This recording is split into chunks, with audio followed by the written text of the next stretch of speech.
Hello. If you're coming for this webinar about the Fellowship Program 2018, we're going to start soon.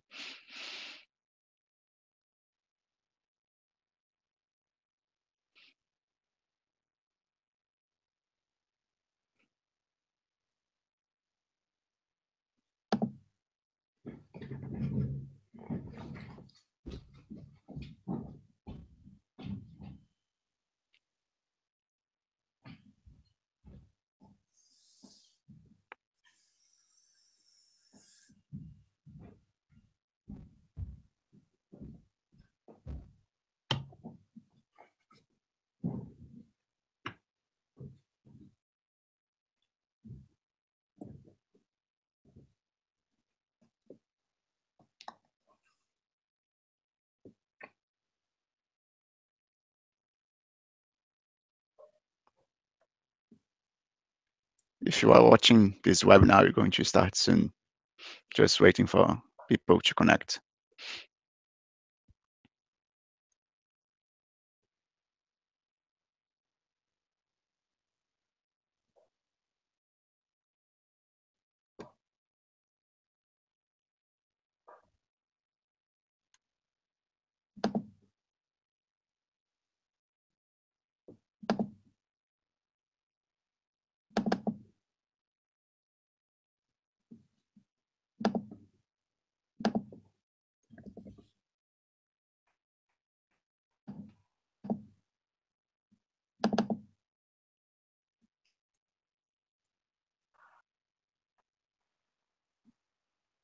If you're connecting to this webinar, you're going to start soon. Just giving a little more time for people to connect.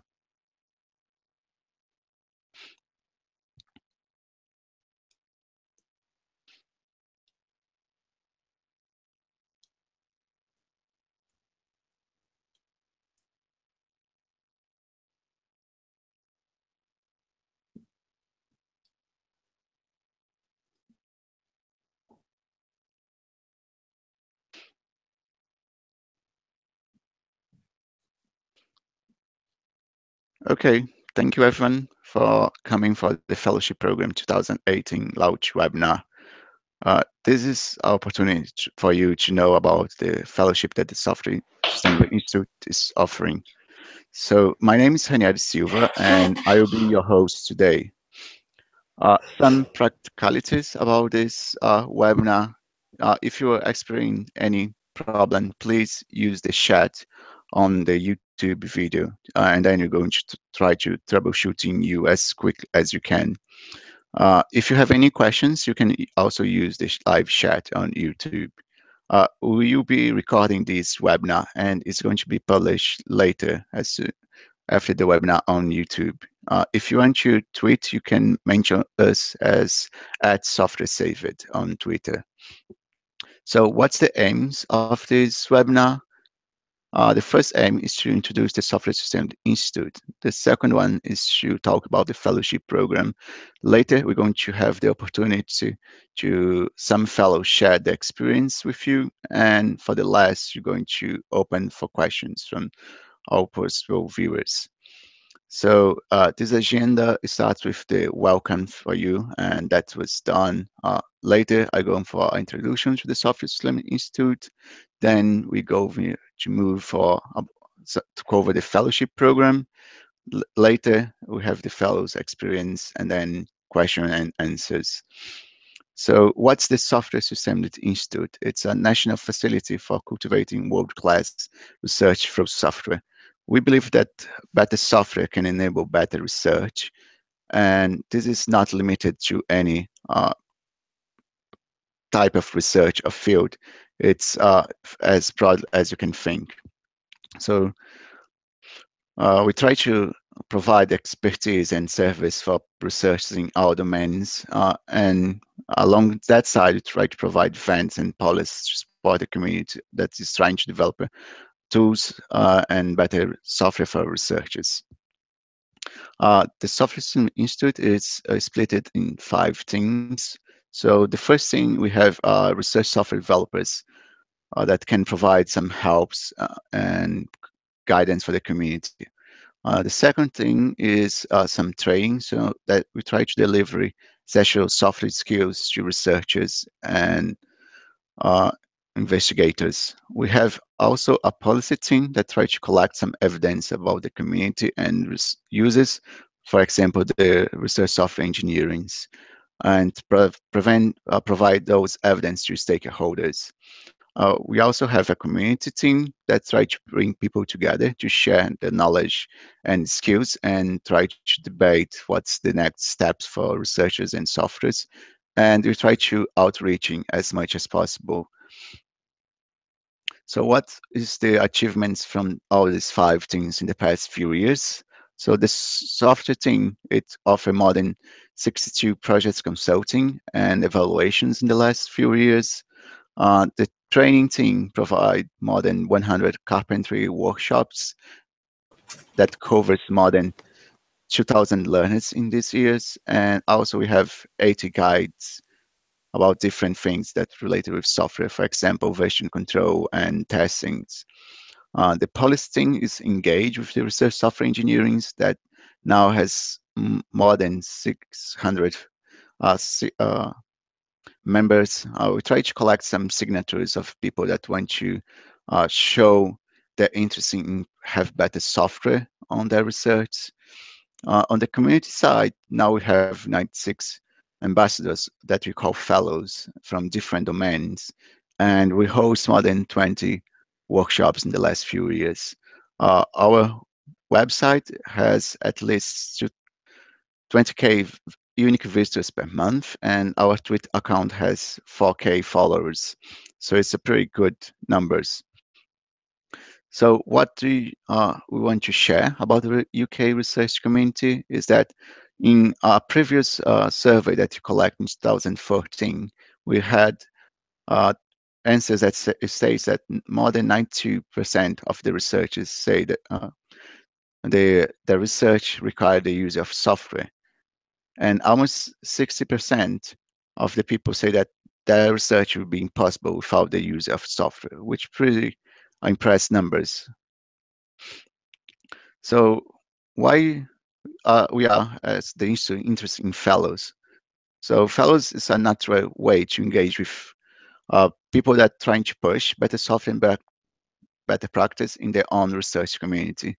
We want to have a better idea of what software people are using on their own domains. And for us, it's quite difficult to go and discover those software. So it's much easier when people point us over events and workshops.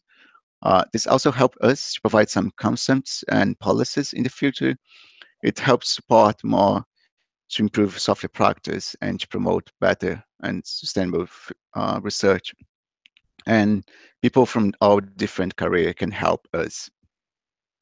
So what we're looking for, you're looking for people in different career stages from early, middle, and senior careers. And this on the slide is just a few examples. All the equivalent ones, including research software engineers, are much more welcome. So what are we looking for people? We want people that are based on the UK from all different domains, and they have some special interest in software. It can be related with identify relevant software in their own domains, or if they use or develop software using their research or by authors. Be involved in technology standard. This can be about citations or data exchanges or data preservation. Promote the use of software in their own domain, and people that want to blog about software related matters. This can be version control or testing or different things. Want to determine the whether and how the institute can help promoting better software, and looking for champions to improve software practice in their own domains. We also want people that are good science communicator. This can be from blogging to tweeting or any other social networking, people that are public engaged their work, and authors from books and articles. Also, you want to people that want to contribute for their own research community. This can be about papers, presentations, data sets, software standards, and all other kinds of things. You want to be linked and embedded in one research network. And if you are looking for apply for the fellowship, you're looking for more approximately 8 days of involvement. This is a win-win activity where we try to support you on your own activities. So for early career researchers, what we're expecting is people who have time to contributing and get engaged. People that want to go for conference and present their work and this work they're doing with software. Meet people, get engaged, get more ideas of what software people are trying to develop and using. Use the fellowship as a platform to bring more intelligence for everyone. Promote our mission, that's better software and practical research. People should attend the collaborations workshop. We're going to talk more that more later. And most people are interested in organized carpentry related events. We're also going to talk about software carpentry and data carpentry later. For middle career stage researchers, we are looking for all previous points of early careers. We want people to run their own workshops and training sessions. People seems quite interesting to be involved with policies, and we are also interesting for people to review uh, some activities that we're doing and maybe attend some of our advisor body meetings. Some of our middle career fellows also became carpentry instructors in the last few years. For senior people, all the previous one from middle and early careers, but people could be interested in organize and chair network events for their own domains and promote the institute missions about leaders and research councils and governments. And they can help middle careers by reviewing their proposals. We also want to be welcome for your own ideas. So everything that you want to do, we are very happy to discuss and that going forward probably. So what we do, we try to listen our fellows, trying to be responsive. Then we deal with the fellows as they were any team member, and we try to support their works and idea and to be fair and flexible when possible. So what are the benefits of the fellowship? The first one is the 3K event fund that you provide. Other benefits is to attend more conference, present their own work, raising their profile on their community and outside of their own community, identify software in their domains and learn about new softwares, have their opinion heard by other people. Uh, they can get more teaching experience. Some people that want to pursue a career as a lecturer, this can be very interesting. There is some informal publishing opportunities. Join the dynamic network of our previous fellows. There is a very high visibility when we are working with the institute and collaborators. Be a leader in the area and influence the national policies about software. So what are the requirements to be a fellow? You need to agree terms and conditions. There's a link later on this presentation. For each event that we're going to support you, we require you to write a blog post. We're going to cover the reasons for that later in the next slide.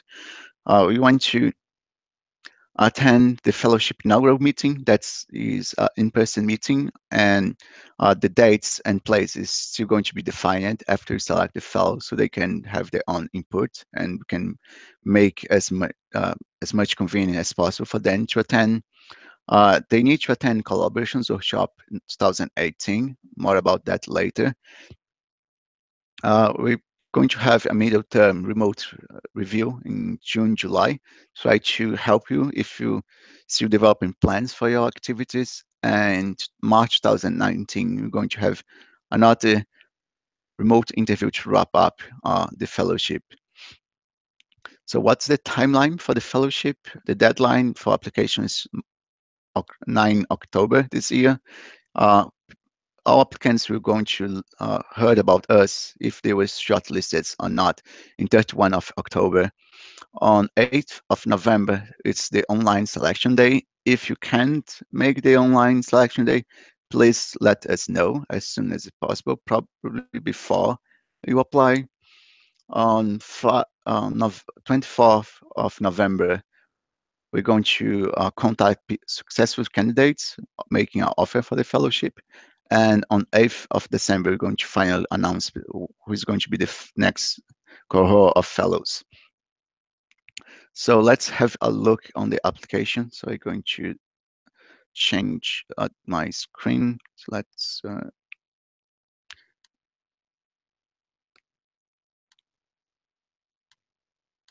so this is a fellowship application. We make some changes from previous years.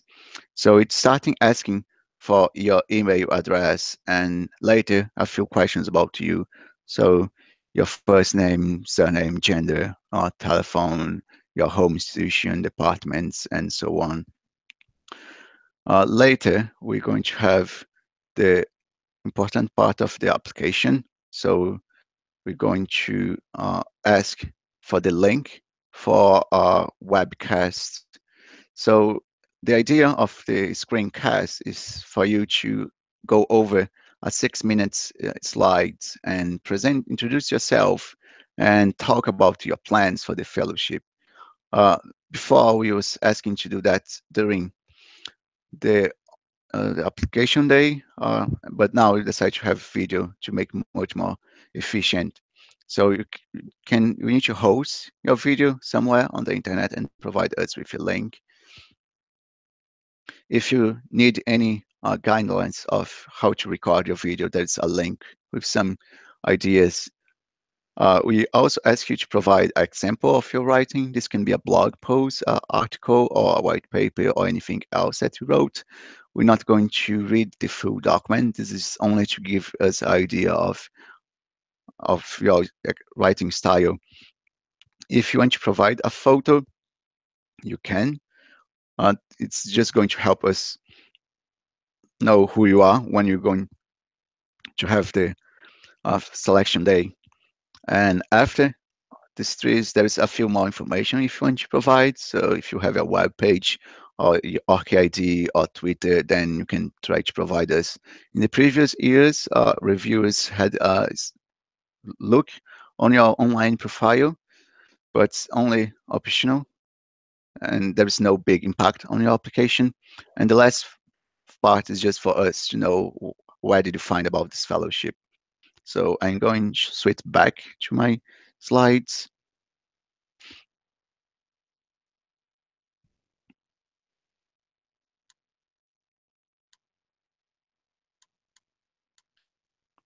So this is was about the. If you're interested on figures about previous years of the fellows, we have around 20% of female applicants, and the same proportion is the fellows that we accept every year. We are interested in have more female fellows, and we're doing our best to have that. In terms of career stages, most of applicants are middle career, and that this reflects on the final cohort of fellows. We always have some early and late fellows. So why blog posts that I mentioned earlier after each event? So blog posts are a good idea for how your event and activity is going on. And with our numbers of visitors every month on the website, that's around 15K. It's a good numbers of people that can read your blog posts. And it's very enjoyable and helps your writing skills. So previous activities that fellows was related, there was some was interesting. They organize their own workshops or go further with their uh, workshops related. So this is a few, and some of the fellows that organize those workshops are here, so they can heard about them later. Some fellows, they are involved with research software engineering. So example, Mike Croucher, James Huiton, Robert Rains, and Alice Prater. There was two conferences about research software engineering, one last year and one this year, last September. All was well attended and very interesting. Lots of good discussions. And some fellows was interesting to do one step further with carpentry inspired events. So James Baker is leading library carpentry activities. Alexander Kovanov is organizing some lessons around GAP. and people did works with data science and social science. So we have the fellows in our row meeting. That's still date's going to be defined, but it's an opportunity to meet all your fellows in person, and we staffs of Sophism Institute provide another introduction and all the teams, and we have good opportunity to network. If you are interested to read about the last edition of the inaugural meeting, you can go for this link on this slide. The collaborations workshop is our 3-day event. It's run as a conference. This year was on Leeds. The business school was around Internet of Things and open data. We had a set of lightning talks, keynotes, discussions, speed blogs, and hackathons. And many fellows from previous years reattend the event. The next collaborations workshop is going to be on Cardiff in 26th, 28th of March, and we bring together research developers, funders, publishers, and educators. Once you are a fellow, will you stay a fellow for life, as you say in the institute? If you wish, it's an opportunity to continue to get engaged and promote better software. There's plenty of opportunities if you want to organize your own event or attend something. We have a small community pot that can help you with funds. We always ask questions and opinions from previous fellows. It's a very good networking, and it's opportunity to influence continuous as reviewers and new fellows.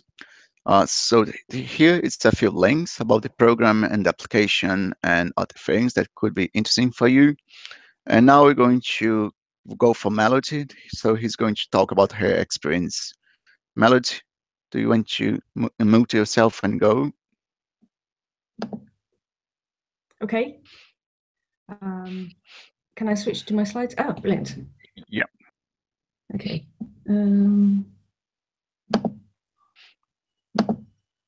Okay, so I'm going to talk a little bit about my experience as a fellow and really a journey from where I started to where I am now. For me, being an SSI fellow has been life-changing, and that sounds crazy, but it's certainly one of the best things I've ever done. So I was a fellow in 2013, and it all started back in September 2012 from a tweet. I applied because of the attraction of £3,000 travel money. I don't like to ask the same people for money every time, but also I love writing proposals. At the time, I was an early career researcher, mainly a programmer in Fortran, although a little bit of experience with MATLAB and C. Knew nothing about sustainable software practices. I read the SSI website maybe 20 times to try and get my head around it. Knew nothing of version control, didn't write in Python, but knew that I cared about these things and I wanted to. I looked back on my application form and I claimed that I was going to report on technical hurdles from a novice's perspective of crowdsourcing, smartphone apps and large data sets, as these were areas that I really saw my research going towards. I've yet to start any of those things, but you know, the ideas are there. So what did I do as an SSI fellow? Well, the first thing I did was attend the collaborations workshop. For me, this was a critical meeting because it was the first meeting I'd ever been of the sort. The collaborations workshop is a meeting between researchers, software engineers, and funders. There's plenty of discussions. It's all active participation, and things actually get done during the meetings. This was inspirational. The second meeting that I attended, which the funding from SSI enabled me to go to, was the Snow Grain Size Workshop, which was in Grenoble. This was also a critical meeting in terms of my career path, as I'll come back to later. It looks from the photos we're just playing in the snow, but actually this was a 4-day meeting to discuss how to measure snow microstructure. And it was also an amazing meeting with lots of discussion. The third thing I did was attend the fellows meeting. Now it's done remotely, but at the time we did it in person. Again, a very active meeting with the 15 fellows, and a great place to generate ideas. And here's the current status of our plans to make a new cheap sensor to measure snow depth as an alternative to basically a £20,000 stick that you put in the ground. One of my fellows, Kevin Hoyle, reckoned we could do it for 50 quid. So as of last night, there's your progress. So the fourth thing I did was in November 2013 was write a blog post, my very first blog post for the Software Sustainability Institute. I'm not going to go through it now and read the post. It's more therapy for me than it was promotion of the Software Sustainability Institute. But the fifth thing I did, as Renier mentioned previously, was run a town hall meeting at the American Geophysical Union meeting in San Francisco, together with some of my fellows. This led to, before the meeting, we sent out a questionnaire on software best practices and experiences, and that's what we discussed during the meeting. And this led to a publication in EOS.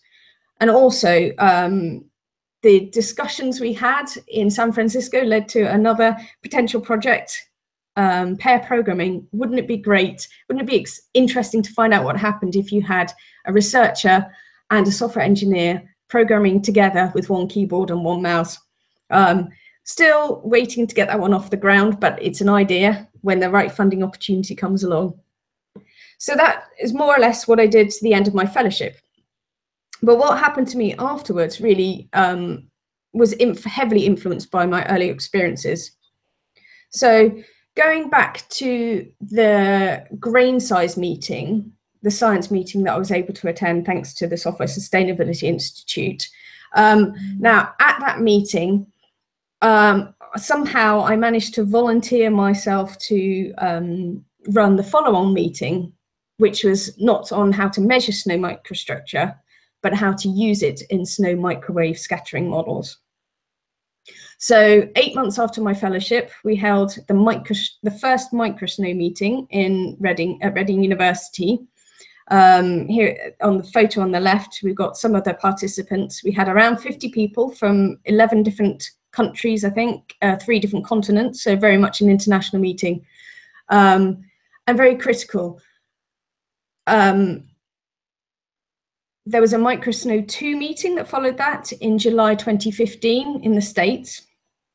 And one of the things that we called for in the first Microsnow meeting was for an international field campaign to do remote sensing of snow with multiple sensors, but also have an extensive ground truth measurement field campaign. So this led to the SnowX field campaign, which was a multi-million-pound NASA field campaign, which took place in February this year. And I'm on the photo on the left and the bottom doing my snow measuring thing. And there, with all things being well, there should be 3 further campaigns in 2019, 2020, and 2021. So in part, thanks to that earlier Microsnow meeting, which I should add was partly supported by the Software Sustainability Institute. Now, the Microsnow meeting was a huge success. I'll tell you precisely why over a beer sometime, if you ask me, but also because of the discussions that we built in time for, because that's something that I took from the earlier collaborations workshop meetings, that's how to run a meeting. But on the back of that meeting, I was asked to write a proposal and project manage a European consortium. So in January 2015, I found myself on a train headed for Grenoble for 6 months, where I helped develop a new snow microwave scattering model. And for me, this ticks many of the boxes that I hope to achieve as being part of the fellow of SSI. So the model was in Python, it's modular, so loads of researchers can work on it. It's released to the community, it's got version control, it's open source with a license. So many boxes ticked. And now, partly inspired by the Software Sustainability Institute, I have left academia and I now work for my own company.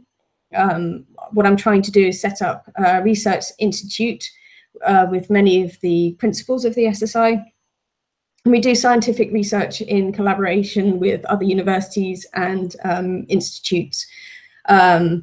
It's actually run as a business at the moment to get started, and that was influenced by one of the partners from the previous project.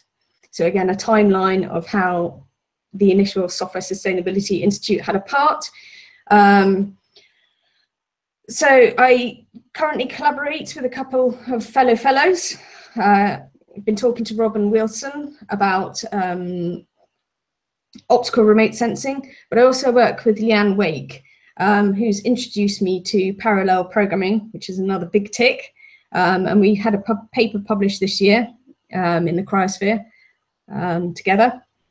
Collaborations workshop in 2013 was so good. I attended again in 2017, and then I've now got a new pet wish list, which is the Internet of Things, hugely inspired and have an idea that's going to make millions, I'm sure, just as soon as I get started. But being a fellow of the SSI has taken me down so many different paths that I can't even begin to describe here. If it wasn't for the SSI, I wouldn't have attended PyCon UK last year. And on the back of that, set up a code club primary school. So really, I thoroughly recommend applying to be a fellow of the SSI, because you never know where it might take you. It can change your life and generate ideas. And with that, I say thanks for your attention. Thanks, Melody. So the next fellow to share your experience is Kerry. Kerry, do you want to unmute yourself? Hi. Yes, can you hear me okay? Yes, we can. Great. So I don't have any slides. I'm just going to introduce myself and talk a little bit about the fellowship. I'm a fellow this year, so I'm sort of just over halfway through my fellowship this year.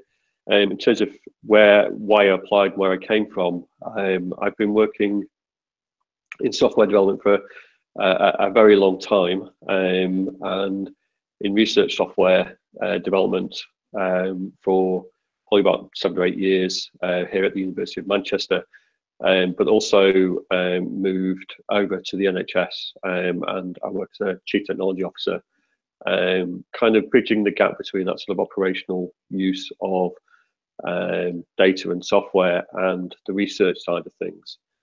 And if any of you have had any contact with the NHS, you'll probably realise that operationally there's not necessarily a lot of use of software out there, but and actually on the research side of things, we do have a lot of doctors who are research active, who are collecting lots of information, but don't necessarily have the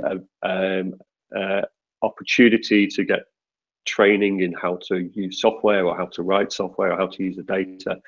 And in particular, one of the challenges is around sustainability and how we can maintain that information, but also how we can visualize information and all those kinds of data science skills that are just kind of quite difficult to get access to anyway. So I made the application because, as previous person was saying about, the opportunity to get sort of some funding to support some of this and to build some space into my own diary was really critical for supporting it. And so I have to say, actually, I really enjoyed the process, even just of applying. As somebody who isn't an academic per se, it was great to sort of meet so many people in this space, and really enjoyed going through the process. And I think it was worthwhile for me just doing that. To be successful was even better. And in terms of that, what I sort of planned was to really sort of try and build some of my own academic credentials, I suppose, to start looking at how we could build some more information to support colleagues in the use of data and visualization. And also, actually, what's also happened since then is I've actually done some work on public engagement on the use of health information as well, and had a paper accepted at a conference, AFMI conference, which the fellowship is supporting me to go to, which is great. And the second thing was very much looking at the how, like I said, that use of software in the NHS. How do we sort of move people on from spreadsheets, or at least just make people aware of what the opportunities are, or what they can do with the data more, if they either have the skills themselves, or what's perhaps more likely is just make them aware of what can be done and how to build those links across to the people who do have those skills, who can already write the software. So some of it's about upskilling NHS researchers, whether they're doctors or whether they're commissioners, people who do the planning and operational support within the NHS.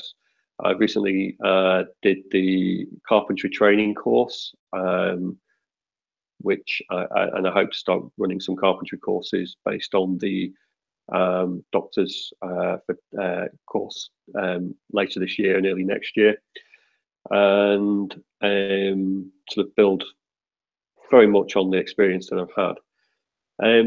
Those are things that I sort of expected to get out of it, and I've kind of gotten a little bit more out of those things actually than I even thought. But for me, the really big win for this fellowship has been the community and having access to the community of people here. It is very active. The Slack channel is usually discussions going on that you can participate in, meeting people from across different disciplines. Health in particular can feel quite insular, so we don't often look outside our own backyard. So to meet people and to be exposed to different ideas and different expectations about how even research is conducted is great. Everybody's very enthusiastic, experts in their fields, and just makes it really entertaining and interesting for just expanding your own horizons. An example of that, I'm part of a project here at the University of Manchester looking at how we can share learning about how the research that we do and how we can make it replicable. And I was interested in sort of adopting open source methodologies for that. Although I've been in software, I've never run an open source project, but I've managed to get some support through the group and some suggestions of how to do that. The unconference, the collaboration workshop, was mentioned as well. And again, one of the things from that is not just the topics, which were just absolutely fascinating. It was really just intense and fun couple of days. One of the sensations for me was sometimes, doing what I do, it can feel quite like you're a little bit different from everybody else, because you think software is so important and you think you can do all these things with it, and people sort of think that you're a bit crazy. And it was great to spend a couple of days with people who actually kind of think the same way and don't think I'm crazy, and realize actually this is sensible in the way of doing things. And one of the things that we kind of had to do in terms of the fellowship as well, just both at the workshop and the meeting, was speed blogging, which was a new experience for me, which was very interesting. I'm not entirely convinced by the results all the time, but the process itself is really good fun. And again, it's kind of a way of kind of having some of your own ideas challenged as you're sort of putting together your own thoughts. And I think it's important for that reason. So those have been really good experiences for me. I've still got a number of months left, so I'm sort of looking forward to carrying on as well past the end of my fellowship in terms of being part of this community. So thanks. Thank you, Gary. Sherry. Next one, it's Isa. Do you want to unmute yourself? Hi everyone. Can you guys hear me all right? We can see you. You can see you. Can you hear me? Yeah, we can see you and you can hear you. Okay, fantastic. So now if you could please tell me if you can see my screen. Yeah, we can see your screen. Fantastic. Okay then. So so I will try to be brief, because yeah, because why not? So just very quickly, a few words about me. I'm an archaeologist. I'm also a computer scientist. The truth of the matter is I'm a bit of a fake archaeologist because I don't do any digging anymore, and I don't get to go to exotic locations and uncover the mysteries of the past. I'm also a fake computer scientist, as proven today when I failed to install drivers to my new printer. So hey, that I think being a fake archaeologist and a fake computer scientist makes me a real scientist, right? I just make shit up as I go. So I have to say, I was absolutely delighted when I was chosen to be one of the Software Sustainability Fellows in 2015. And I thought, instead of telling you about my experience, I'll just cut it down to cheese and basically just give you all the pieces of advice I could muster. What have I learned from the experience, and what could be useful for you? So let's quickly go through them. All right, so the first step in this fellowship is to get in, to become a fellow. And me coming from a humanities background, I felt, I felt a little bit out of my depth, to say the least, if not as a complete fraud, because, I can just about code a little bit in Python. So the good piece of advice I would say is there is no point pretending you are who you are not. So if you have very limited coding skills, or if you don't feel like a real computer scientist, if you don't even feel like a real scientist, that's fine. That's fine. SSI is really inclusive, and they've dealt already with so many humanities people that I'm pretty sure they can deal with anyone. And the good thing is that if you are the only person from your field in a room, that's probably a good thing, because that means that you're pretty unique. So don't try to hide or pretend. It's better to be you, and they will figure it out. So once you are a fellow, the first moments are basically focused on figuring out what the hell is going on. So the standard procedure in cases like that is that you would sit quiet and just listen to everyone and marvel at all those mysterious secret knowledge that they all have that you've never heard about.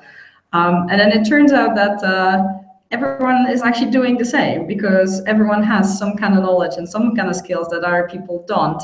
And it just feels like everyone knows everything and you're the only one that doesn't, which is completely not the case. So instead of sitting quiet, it's a much better idea to just ask questions, ask stupid questions, or ask any questions that come to you. I'm pretty sure several people think that I have at least learning difficulties after the questions I ask them, but who cares? At the end of the day, it's me who learned a lot from it. And talking with everyone is really important, because we're very often set in our own fields and everyone's doing the same thing, which means whatever you're doing, you feel you're doing it right because everyone's doing it. Being put in among other fellows coming from completely different scientific disciplines puts you in this amazing place where you actually see other disciplines doing things differently, which really is eye-opening so many times. So that's really cool. And the worst thing you could potentially do is find the other two people that are coming from your discipline and hang out with them. Don't do that. That's a bad idea.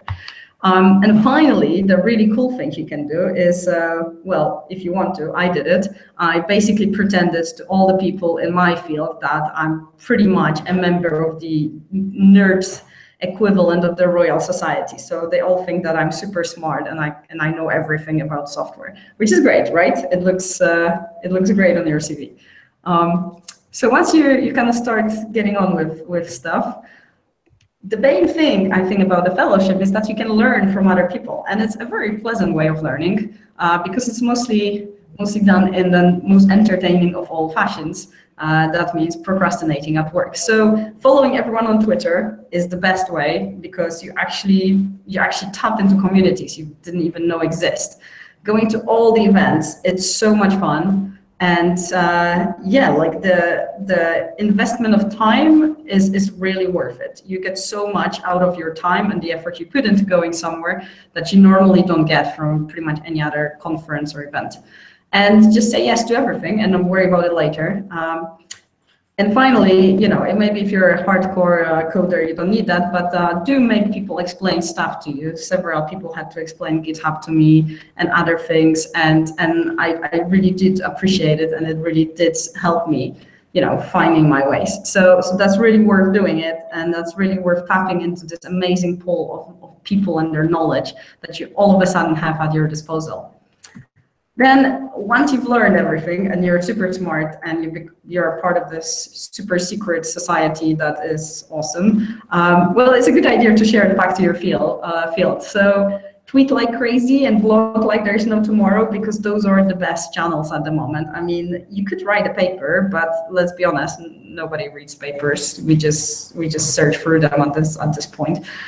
So actually, having this kind of communication channels is probably much better than going the kind of traditional academic route of getting peer review and then arguing with the reviewers for days or months about every single sentence in your paper. So that's actually quite fun. And thanks to the generosity of the SSI, you can also run real workshops and prepare tutorials out of them. So basically channel all of the new and cool stuff you've learned back into your disciplines, therefore, helping your field get better in software sustainability, but also help yourself in terms of your visibility within the field. And just as a final piece of advice, this is coming straight from my personal experience. As you're organizing your events, do please remember that life does sometimes happen, and it does sometimes happen even to academics, which means that people get ill and cannot attend. People have to take care of other people and cannot attend your events. There's also there are people with disabilities or with very restrictive travel budgets. So all that you're doing, the workshops and the other events, it's a really good idea to put all the resources online. And here you've got a photo, I hope you do see it, of our workshop that we did in Atlanta in the US. And as you can see, we actually organized a little nursery at the back because people had to bring their kids. And some of them are mine, some of them are not mine, thankfully. And it really did not disturb the event at the slightest. They just kind of walked around, well, crawled around and played in the back, and nobody really was disturbed by them. And that definitely meant that several people that normally wouldn't be able to attend were able to join us. So that's something to keep in mind.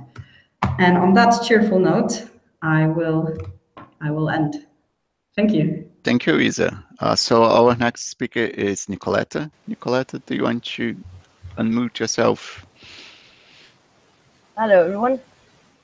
Hello. You can hear me, you can see my slides. Yeah. Brilliant. Hi, everyone. My name is Nicolette van Niekerk, and I am going to talk to you about my fellowship with the Institute. A few things about myself. I am a PhD student at Cardiff University. There I study game theory, which is what this icon stands for. I am part of the Phoenix project, which is a partnership between Cardiff University and the University of Namibia. And I was awarded my fellowship in 2017. So I haven't been with the Institute for very long. A few reasons that made me apply was, like many other researchers, my field also suffered from the lack of best practices, such as documentation and testing. I sit within a mathematics department where people are more used to using commercial software, and it's really hard to collaborate and set code or reproduce other people's work. And more specifically, within game theory, I work with a game called The Prisoner's Dilemma, and since the 1980s, it has been the research on the topic has been heavily based on software, and sometimes it gets really hard to find the code. Sometimes, even if the code is there, is very badly written. For example, we came across some Fortran code quite recent, but a very important part of our literature. And being important is not a bad thing, but being written very badly in Fortran is, and it has taken us a lot of time to try to reproduce this work. So these were a few of the reasons that I chose to apply, and I got accepted, and my journey with the SSI began. My first stop was in Namibia. I helped run a workshop in the university, and I also attended PyCon Namibia. There I ran a workshop on game theory. I coached the Django girls, and I gave 2 talks. One of the talks was an introduction to testing. So going to Namibia was a life-changing experience for me.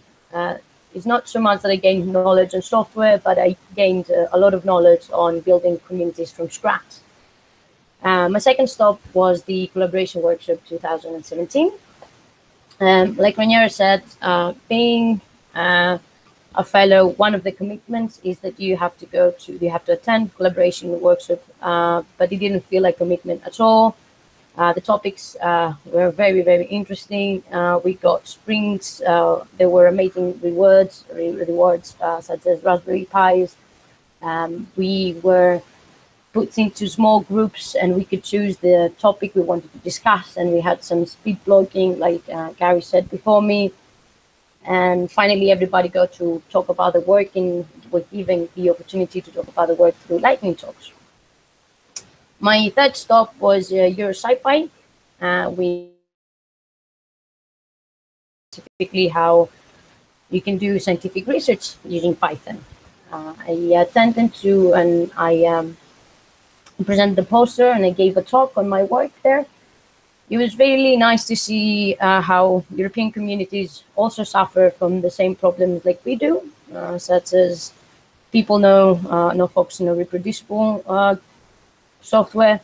And I got to talk about the software a lot, and people were very interested, and hopefully our European friends or people that are based in Europe will start following some of the approaches that the Institute does to face the issues in research. My fellowship year is not over yet.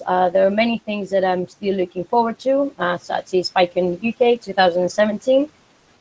Also, the next collaboration workshop will be in Cardiff, where I am based, and I will be helping. I am in charge of making the posters, so please, if you do come and you do like the posters, come and find me.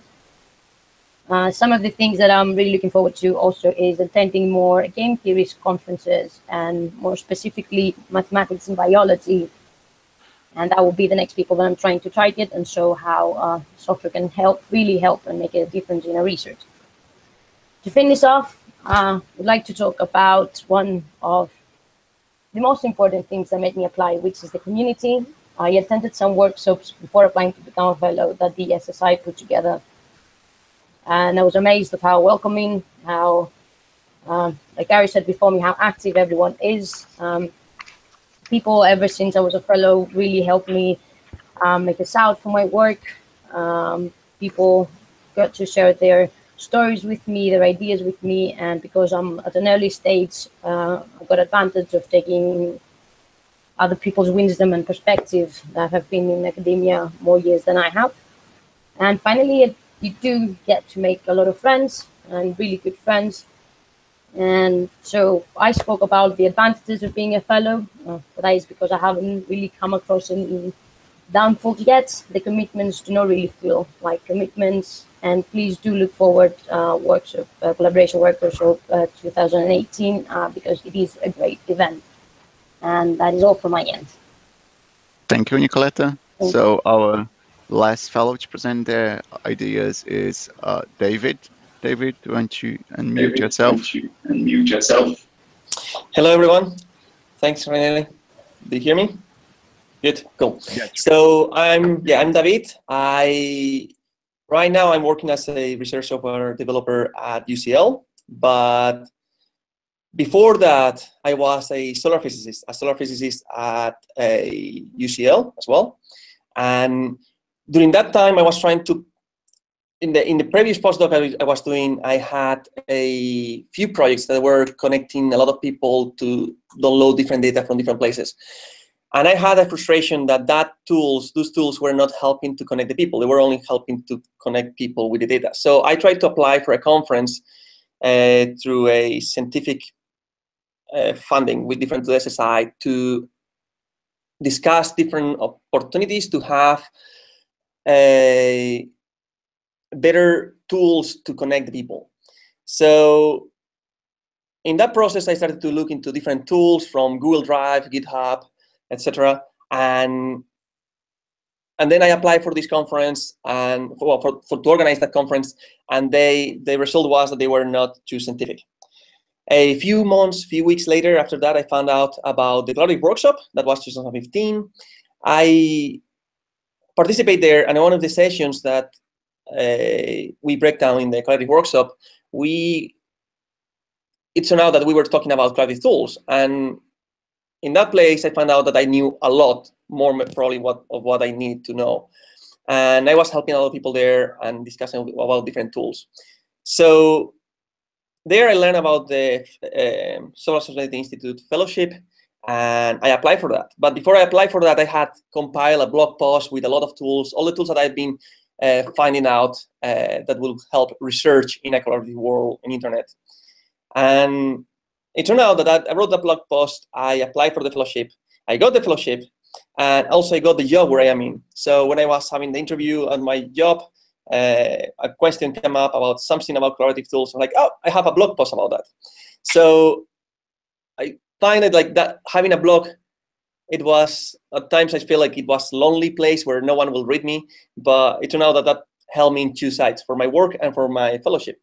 So during the fellowship, I had a clear goal. I was going to organize such a conference, but not only restricted to my field that I was doing before, which it was to do with solar physics and astronomy, but to the whole world of science. So it took long to organize such a conference. I was doing it for a 2 days workshop, kind of an unconference, mostly to discuss about what tools are there. But while I was preparing that, it turned out that I was not more about the tools, but what are the rules? At least that was the word I came up with. What are the barriers that people find? Because tools are enough, there's so many, but people don't use it, or people use them in a wrong way. Example, email. But my vendetta against email kind of got diluted more into why the people were not using the tools appropriately. So as a fellow, I participated again as in the collaborative workshop the year after, and that also in one of the sessions we discussed more about which kind of about the collaborative of tools. I was completely obsessed about collaboration of tools, and then yeah, I organized the workshop almost at the end in the extremis of the final year of the fellowship. And I organized these 2 days. I was scared because it was a free event, and as a free event, some people have organized event before were telling me that you need to get twice of the people that you want to come to sign up. So if I want 30 people, I have to get 60 people sign up. But at the end, I only got 35, which the first day, 33 of them were there. So that was pretty good. Then the second day, it kind of diluted, and we got, at the end of the workshop, at least half of them, 15. For that workshop, we have a website that's called sciencetogether.online. And there is all the discussions that we had, all the different sessions brought some kind of a blog post and are all there in the website. And there is also a list of tools that I've been collecting and other people have contributed to, with some kind of a pros and cons of what these tools are for, or what are they good for. If you want to contribute more, they're all in GitHub, so you can add to the template and keep adding more tools. So besides this thing of the conference, as the previous fellow have said, I've been meeting a lot of different people from different backgrounds during these 2 years, and some of them come to the conference. I've been going to some of the events as well, and it creates kind of as Isa was saying, it's kind of a secret society where we get a good feeling of what other people are doing in other areas of research and software sustainability. So yeah, I don't think that I can give much more help, guidance of what the previous people have said before. Just have fun doing that presentation, have fun doing that video, and good luck. Thank you, Davi, for the presentation. So back to our program. So thank you very much for all the fellows that present their ideas. I think it was very inspiring and elucidated. So now it's time for questions. So if you have any question, please type your question on the YouTube live chat, and I'm going to forward the questions to the speakers. I'm giving time for people to type their own questions on the chat.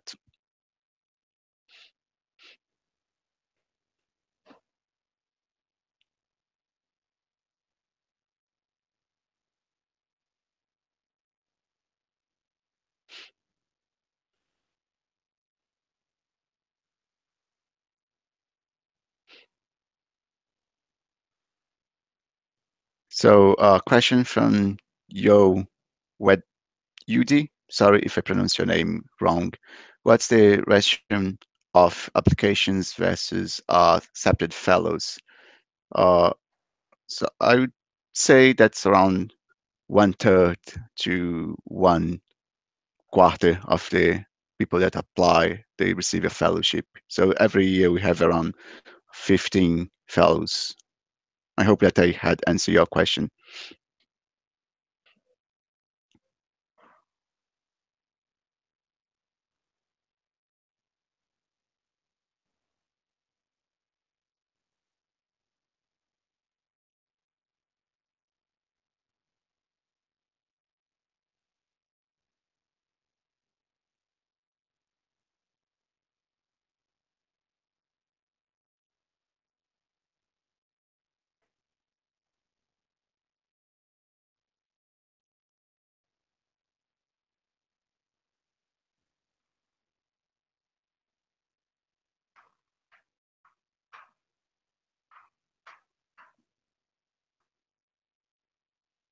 So question from Chris Cole.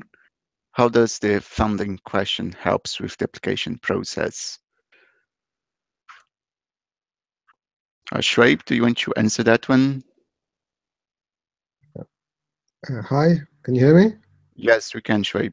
Okay, thanks. Hi, everyone. Thanks, everyone, for your presentations. Thanks, everyone who's on and listening. So the funding question is really for us to understand our demographic who's applying. There is, in certain tie-break situations, there might be some preference to people who are from EPSRC, BBSRC, and ESRC because they're our main funders. But we've rarely had to invoke that. It's mainly people who've got a good plan and who look like they're going to be engaged. Thank you, Shreib. So we have another question from Catherine Smith. Is the career stage determined by title as suggested in the application form? The slide suggests that each career has recent research fellows. You can try to not use your job title. You can use something that's most appropriate of what's your career stage.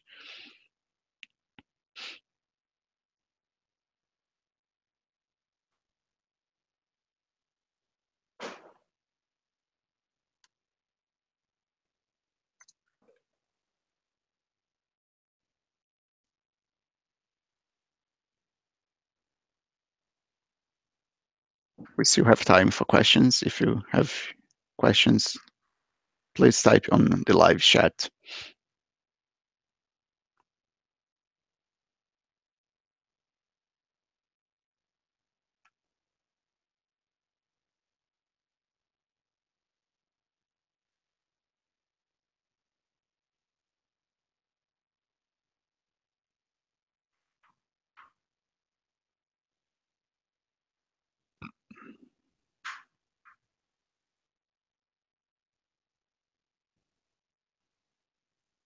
We have a question from Luke Abraham. What happens if you can't attend the online selection day? Look, just email us and we're going to talk with you. Another question from your with Hoodie. Is there anything applicant can do to really stand out? I would say that having a good idea of what you want to do as a fellow is the only thing that's going to make you stand out.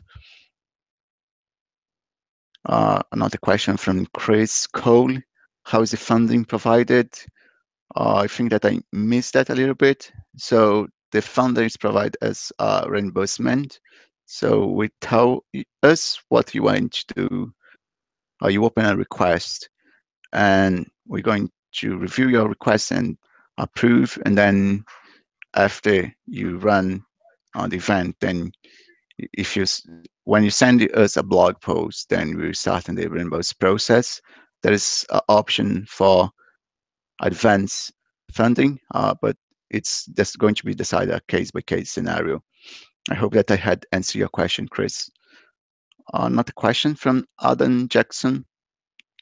What's the relationship between Software Institute Fellow and Software Carpentry? The relationship is mostly that fellows, they are very interesting to organize training workshops, and Software Carpentry is a very good model for people in academia to do that. We, the Sophism Institute, is one of the Software Carpentry partners in the UK, alongside many other universities. So that is the other relationship. Okay, Isa, have a good day. Bye-bye. Another question. Are those parallel activities of as a Sophism Institute, or are fellows involved in Software Carpentry events? I would say that yes, there are some parallel activities. Some of the fellows, they are instructors, so they can do things both for Software Carpentry and the Institute. I hope that I had answered your question, Adam.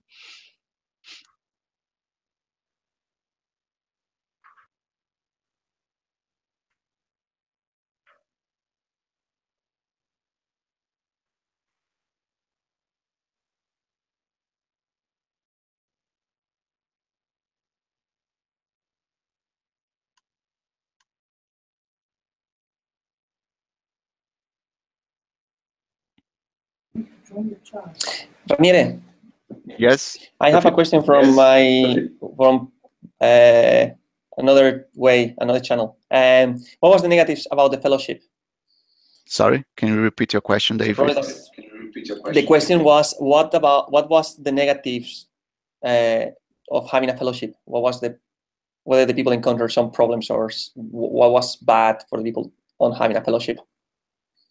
I don't know anything about downtimes.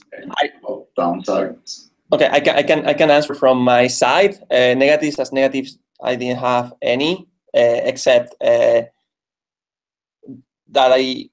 for me was hard to make the conference. Like I need time, but thankfully at work they were supportive with that, which I think is one of the points for the fellowship, that your host institution should support your involvement in the institute activities. Thank you. But for me, it was time. Yeah, I don't know whether the other people still left, they want to mention something. Kerry, Nicolette.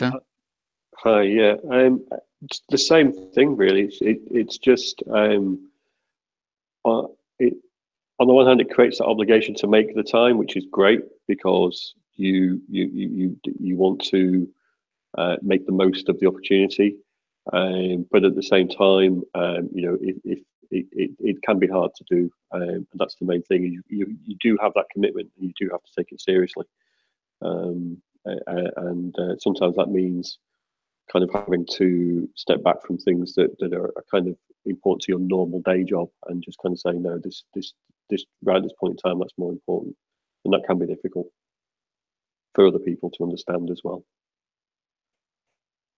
Thank you, Gary. But it's worth it, but it's definitely worth it. Thank you. Nicolette, do you want to say something? No, really, I haven't found anything negative. But like Gary said, you do need to spend some time. That is, when you apply, you know, you're going to have some commitments at the end of the day. So I can't really say that is a negative. Just the thing that's there. That's all. Thank you. So we have two more questions on the chat. So one question from Catherine Smith. Fellowship plans that do not include the training authors also accepted? Yes, Catherine. Your application doesn't need to be focused on training. You feel free to just focus on other areas that you want to do. Question from VVHU8. Sorry, I don't know what's your name. Reference is made to the domain of the applicant, research software engineering. It is a challenge to even know what domain you are. So I would suggest just to pick the domain that you most work with as your domain, but feel free to pick other domains as you wish. This is not going to affect in any way your application. It's mostly just for us to get numbers. Question from Ken Bethany. Some activities like the software carpentry, it's very general and would be relevant to all communities. Are there also activities that are specific to our scientific community?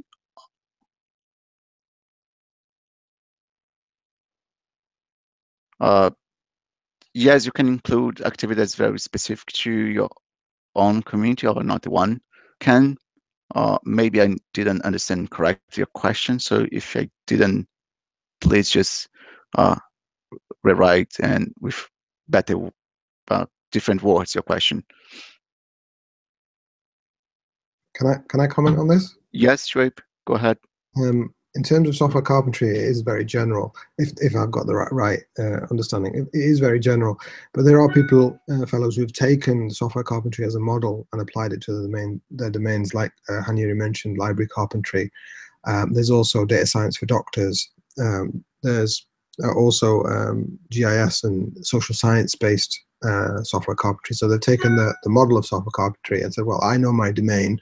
They don't need something general. They need something specific.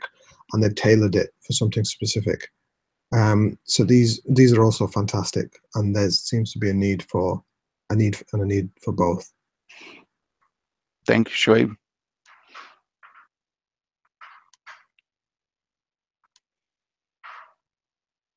Another question from Katrina Smith. When it's coming to the examples of writing, does that also have to be online, or can it be included as an attachment? My most relevant recent article is Unfolding Not Open Access. I would ask you just provide us an online thing. It's quite difficult for us to receive the attachments. Sorry. I mean, the other thing is you could just with the attachment, if you just put it on a Dropbox link or a Google Drive, that's fine. It doesn't have to be public accessible and well known. It just needs to be somewhere where we can get to. And if it's a real problem, then you could email it to us and we could do that.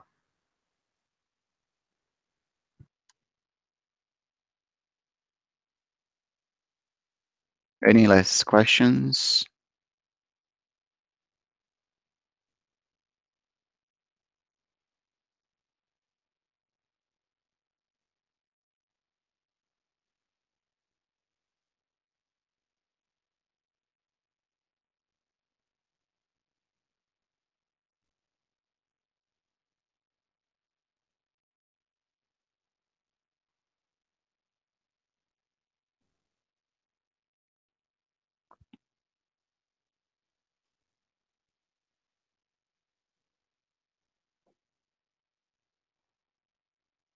I think there is no extra question at the moment. So I want to thank you, everyone. I want to thank you to all who attended this webinar. There is one question that I missed from Ken. Is there a place where you can see all the activities that are organized by the fellows?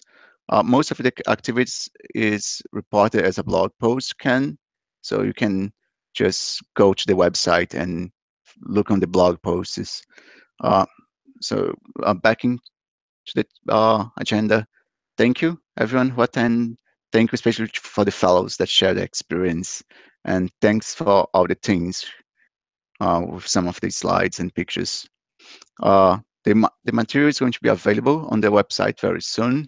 The video is also going to be available on YouTube after this. And just some addendas. The fellowship does not support paying for hardware or for staff time for developing software. If you are interested in get support in terms of for help with improvement software, then please check out the Institute open calls for projects. There is a link on the slide. And the fellowship is primarily focused on supporting you for and leading events, bring people together to talk about best ways to integrate different codes, as our workshop is in the scope. Paying for staff time to do a design is not. Any further questions, please contact us at fellows-management@software.ac.uk. Thank you very much for all and hope to see your application soon. Bye.